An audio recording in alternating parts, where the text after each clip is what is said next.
Hi friends, நான் தான் உங்களுக்காக ஒரு குட்டி ஸ்டோரி திரும்பவும் கொண்டு வந்திருக்கேன்.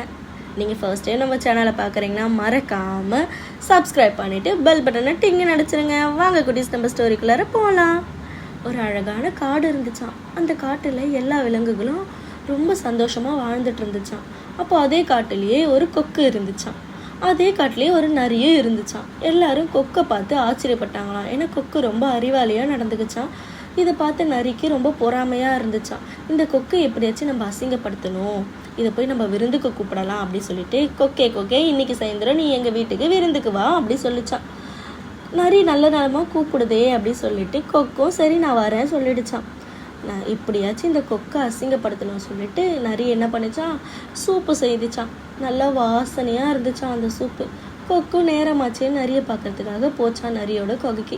அங்கே போனால் கொக்குக்காக நரி என்ன பண்ணுச்சான், ஒரு அகலமான தட்டு மாதிரி பாத்திரத்தில் சூப்பை ஊற்றி வச்சுருந்துச்சான்.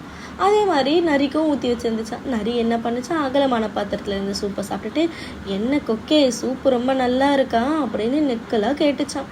கொக்கு அப்போ தான் யோசிச்சுதான், இந்த நரி நம்மளை அசிங்கப்படுத்துறதுக்காக தான் கூப்பிட்டுருக்கு, நம்மளை அசிங்கப்படுத்துது இந்த கொக்குன்னு சொல்லிட்டு.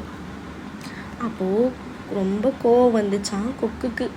என்ன பண்ணுறதுன்னு தெரியாமல், ஓகே நம்ம கோவப்படக்கூடாது, எப்படியாச்சும் இந்த நரியை நாளைக்கு நம்ம வீட்டுக்கு சூப்பு குடிக்க கூப்பிடணும் விருந்துக்கு அப்படி சொல்லிட்டு, சூப்பு ரொம்ப நல்லா இருந்துச்சு நரியாரே, நாளைக்கு நீங்கள் எங்கள் வீட்டுக்கு சூப்பு குடிக்க வாங்க அப்படி சொல்லிச்சான்.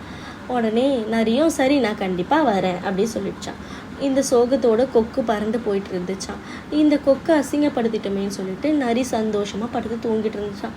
மறுநாள் என்ன பண்ணுச்சான், இந்த நரி வீட்டுக்கு வருமேனிட்டு கொக்கு சூப்பு செய்ய ஆரம்பிச்சிச்சான். கறி அது இதுன்னு நிறைய போட்டு அப்படியே அந்த காடே மனமாக இருந்துச்சான் அந்த சூப்பு மனம்.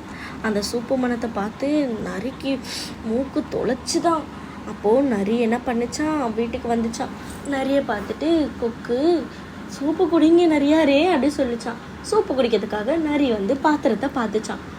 அப்போ கொக்கு பண்ணி வச்சுருந்துச்சான். நரி எப்படி அகலமான பாத்திரத்தில் போட்டு வச்சுருந்துச்சோ அதே போல் கொக்கு என்ன பண்ணிச்சா, நீட்டான குடுவையில் சூப்பை ஊற்றி வச்சுருந்துச்சான்.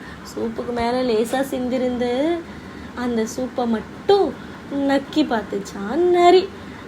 நல்லா இருக்கு கொக்கே, சூப்பு நல்லா இருக்கு. அப்போதான் நரிக்கும் தெரிஞ்சிச்சா, நம்ம அசிங்கப்படுத்தின மாதிரியே இந்த கொக்கும் நம்மளை அசிங்கப்படுத்தியிருக்குன்ட்டு திரும்பி போயிடுச்சான்.